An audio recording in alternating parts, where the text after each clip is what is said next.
In this video, we will learn about an additional visualization tool, the scatter plot, and we will learn how to create it using Matplotlib. So what is a scatter plot? A scatter plot is a type of plot that displays values pertaining to typically two variables against each other.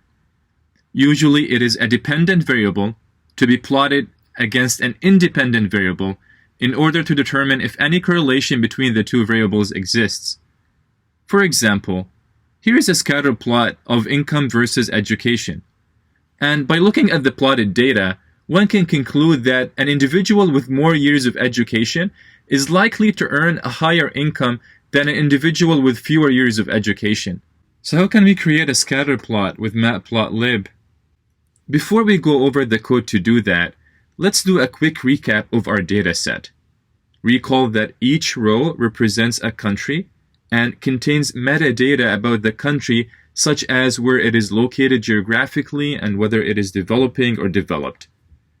Each row also contains numerical figures of annual immigration from that country to Canada from 1980 to 2013.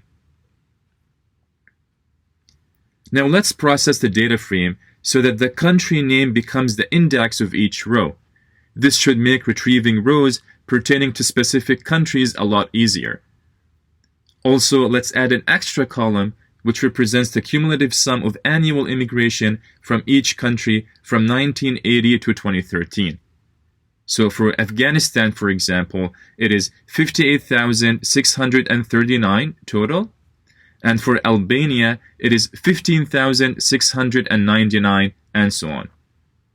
And let's name our data frame df_Canada. So now that we know how our data is stored in the data frame df_Canada, say we're interested in plotting a scatter plot of the total annual immigration to Canada from 1980 to 2013. To be able to do that, we first need to create a new data frame that shows each year and the corresponding total number of immigration from all the countries worldwide as shown here. Let's name this new data frame df_total.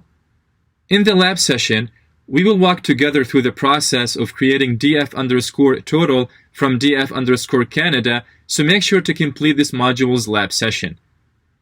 Then we proceed as usual. We import Matplotlib as MPL and its scripting layer, the PyPlot interface, as PLT. Then we call the plot function on the data frame df_total, and we set kind equals scatter to generate a scatter plot. Now, unlike the other data visualization tools, where only passing the kind parameter was enough to generate the plot, with scatter plots, we also need to pass the variable to be plotted on the horizontal axis as the x parameter and the variable to be plotted on the vertical axis as the y parameter. In this case, we're passing column year as the x parameter and column total as the y parameter. Then, to complete the figure, we give it a title and we label its axes. Finally, we call the show function to display the figure. And there you have it, a scatter plot that shows total immigration to Canada from countries all over the world from 1980 to 2013. The scatter plot clearly depicts an overall rising trend of immigration with time. In the lab session, we explore scatter plots in more details and learn about a very interesting variation of the scatter plot, a plot called the bubble plot, and we learn how to create it using Matplotlib. So make sure to complete this module's lab session. And with this, we conclude our video on scatter plots. I'll see you in the next video.